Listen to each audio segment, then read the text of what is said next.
Class 11 का one of the important subject है हमारा एनवायरमेंटल एजुकेशन। बहुत सारे स्टूडेंट क्या करते हैं, इस सब्जेक्ट को इग्नोर करते हैं, लेकिन ये जो सब्जेक्ट है one of the important subject है, क्योंकि इस सब्जेक्ट में आपको जो भी ग्रेड मिलेगा वही ग्रेड आपका क्लास 12 का मार्कशीट में रहेगा। ठीक है, जैसे कि अगर आपको ए ग्रेड मिलता है तो वही ग्रेड आपका जो सेकेंड ईयर का मार्कशीट होगा उसमें रहेगा। तो इसलिए ये जो सब्जेक्ट है एनवायरमेंटल एजुकेशन, इसको हम इग्नोर नहीं कर सकते। तो अगले आने वाले जितना भी वीडियोस रहेगा मेरा इस चैनल पे, मैं क्या करूंगा, एनवायरमेंटल एजुकेशन का जितना भी सिलेबस है उसका एक पूरा कोर्स बना के आप सभी के सामने प्रेजेंट करूंगा। तो इसलिए आप सभी से रिक्वेस्ट है कि अगर आपको ये वीडियो अच्छा लगा तो वीडियो को लाइक कीजिए, चैनल को सब्सक्राइब कीजिए।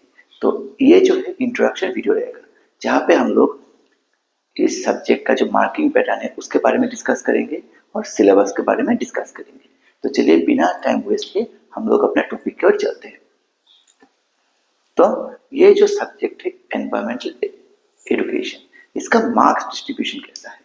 ये आपका 50 मार्क्स का सब्जेक्ट है, ठीक है, यानी कि आपका टोटल 50 मार्क्स का पेपर है, जिसमें आपको टोटल 3 यूनिट रहेगा।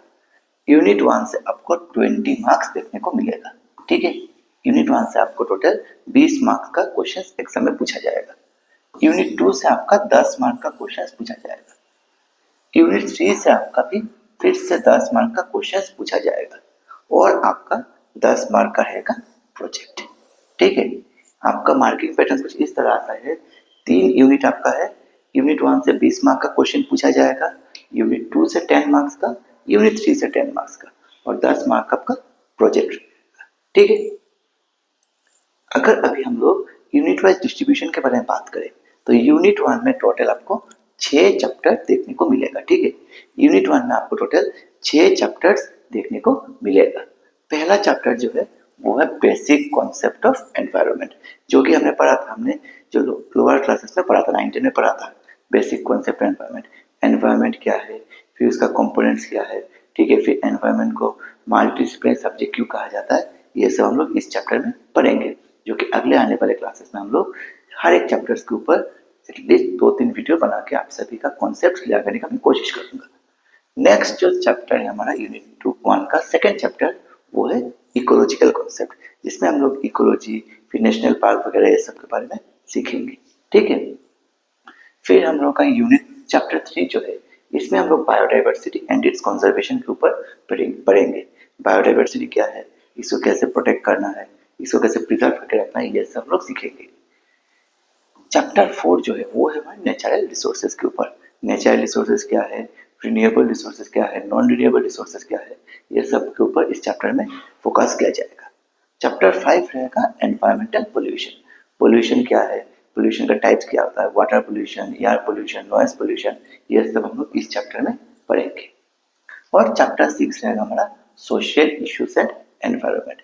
एनवायरनमेंट का वेरियस तरह का सोशल इश्यूज के ऊपर इस चैप्टर में हम लोग डिटेल में पढ़ेंगे। यानी कि यूनिट 1 जो 20 मार्क्स का है, इसमें टोटल आपको 6 चैप्टर्स देखने को मिलेगा। इन 6 चैप्टर्स मिला के ही आपका टोटल 20 मार्क का क्वेश्चन बनेगा। ठीक है, फिर आपका यूनिट 2 और यूनिट 3। यूनिट 2 जो है, इसमें सिर्फ आपका एक ही चैप्टर है जिसका नाम है डिजास्टर मैनेजमेंट। इसमें हम लोग वेरियस तरह का डिजास्टर को डिस्कस करेंगे, उनको कैसे मैनेज करना होता है ये सब देखेंगे। कोई भी अगर नेचुरल डिजास्टर आए जैसे कि अर्थक्वेक वगैरह, उस समय हमको क्या करना है, इन सभी के ऊपर इस चैप्टर में डिस्कस किया जाएगा। और आखिरी में आपका आता है यूनिट 3 जो कि रोड सेफ्टी। इसमें हम लोग पढ़ेंगे ट्रैफिक लाइट का रूल्स क्या है, फिर ट्रैफिक लॉज क्या है, फिर हमको रोड में कैसे सेफली चलना है, फिर रोड सेफ्टी में किन बातों का ध्यान देना है, इन सभी चीज़ों के ऊपर इस चैप्टर में डिस्कस किया जाएगा। तो टोटल हमने अब तक क्या देखा, हमारा 3 यूनिट जो है उसमें से हमारा यूनिट 1 सबसे बड़ा है। और यूनिट 1 बड़ा होने का कारण क्या है, इसमें अगर आप देखेंगे कि आपका जो चैप्टर्स है 6 चैप्टर्स देखिए। पहला चैप्टर देखिए बेसिक कॉन्सेप्ट ऑफ एनवायरनमेंट, ठीक है, 6 चैप्टर्स मिला के 20 मार्क। फिर आपका इकोलॉजिकल कॉन्सेप्ट, फिर आपका बायोडाइवर्सिटी एंड कंजर्वेशन, फिर नेचुरल रिसोर्सेज, फिर एनवायरमेंटल पोल्यूशन और फिर सोशल इश्यूज एंड एनवायरनमेंट।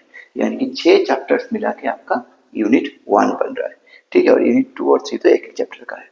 तो आपको करना क्या है, सभी चैप्टर्स को अच्छे से पढ़ना है। प्रोजेक्ट के ऊपर हमको स्पेशली ध्यान देना है। जब भी आपका कॉलेज की तरफ से आपका प्रोजेक्ट के बारे में बताया जाएगा, फिर प्रोजेक्ट के बारे में बोला जाएगा, आपको टाइमली उसको जमा कराना है, ठीक है। क्योंकि प्रोजेक्ट में आपका 10 मार्क्स रहता है। आपको इंश्योर करना है कि 10 में से आप जितना मैक्सिमम मार्क्स हो सके स्कोर कीजिए। क्योंकि देखिए, आपको जो भी ग्रेड मिलेगा वही आपका सेकंड ईयर का मार्कशीट में रहेगा। तो इसलिए आपको इंश्योर करना है कम से कम आपका ए ग्रेड आए, ठीक है, ताकि आपका मार्कशीट जो है उसमें अच्छा लगे। थोड़ा अच्छे से पढ़ने से आपको आराम से ए ग्रेड मिल जाएगा। और मैं तो आपका रिविजन कराऊंगा, क्लासेस कराऊंगा, साथ में नोट्स भी। जब भी मेरा नोट्स रेडी हो जाएगा, मैं खुद का नोट्स प्रिपेयर कर रहा हूँ, आप सभी को बता दूंगा। आप लोग चाहे तो उसको परचेज भी कर सकते हैं। तो इस वीडियो में इतना ही। अगले वीडियो से हम लोग क्या करेंगे, चैप्टर 1 का जो पहला टॉपिक है उसके ऊपर हम लोग पढ़ेंगे। यानी कि नेक्स्ट जो हम लोग का वीडियो रहेगा, इसमें हम लोग बेसिक कॉन्सेप्ट ऑफ एनवायरनमेंट का कुछ इंपॉर्टेंट टॉपिक डिस्कस करेंगे। हर एक चैप्टर को मैं कोशिश करूंगा कम से कम 2 या फिर 3 क्लासेस में खत्म करने का, ठीक है, ताकि आपको अच्छे से मिल सके। मैं ज़्यादा लंबा वीडियोस नहीं डालूंगा। एक हर वीडियो का लेंथ मैक्सिमम 10 से लेकर 15 मिनट के अंदर रहेगा, ताकि आपको अच्छे से कॉन्सेप्ट समझ में आ सके। तो इस वीडियो में इतना ही। अगर आपका किसी का भी कुछ भी सवाल है तो नीचे कमेंट सेक्शन में आप लोग बता सकते हैं। तो हम लोग मिलेंगे अगले वीडियो में। तब तक के लिए नमस्कार।